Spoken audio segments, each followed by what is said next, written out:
In this morning's top stories, a large fire at a recycling yard off Broadway south of Rio Bravo sent a massive plume of smoke over Albuquerque overnight. More than 50 firefighters responding to the scene around 6:30 last night. Officials say the fire grew to about 2 acres before it was brought under control. A health alert remains in effect through this morning for people with respiratory conditions. Joseph Apodaca, a sergeant with the Taos County Sheriff's Office, died in a crash late Friday night trying to locate a reckless driver on State Road 518 south of Taos.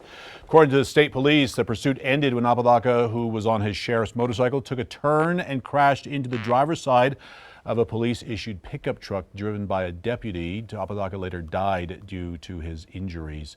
A Delta Airlines flight traveling from Atlanta to Albuquerque was diverted to Farmington on Friday afternoon after a different plane experienced mechanical issues on the Sunport runway, causing a temporary closure, forcing the Delta flight then to divert north to Farmington.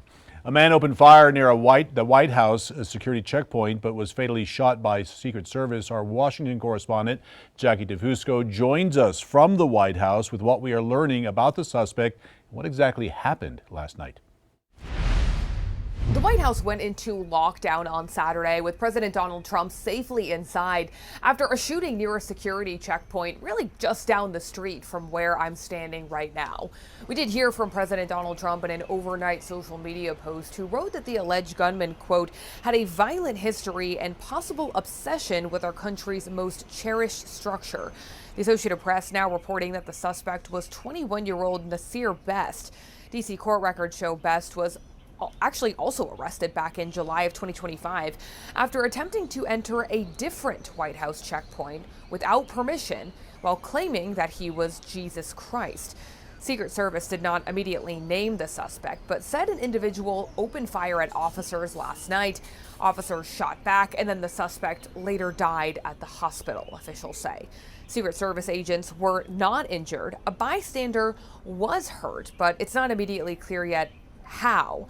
As you can see on this map, all this really happened just a few minutes on foot from the White House on the other side of the executive office building on a public street.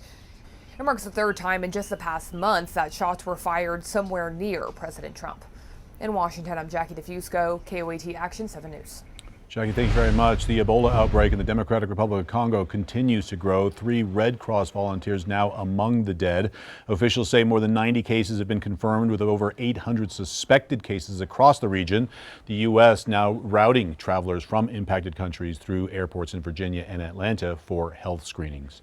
President Trump says a deal with Iran may be close after months of conflict in the region.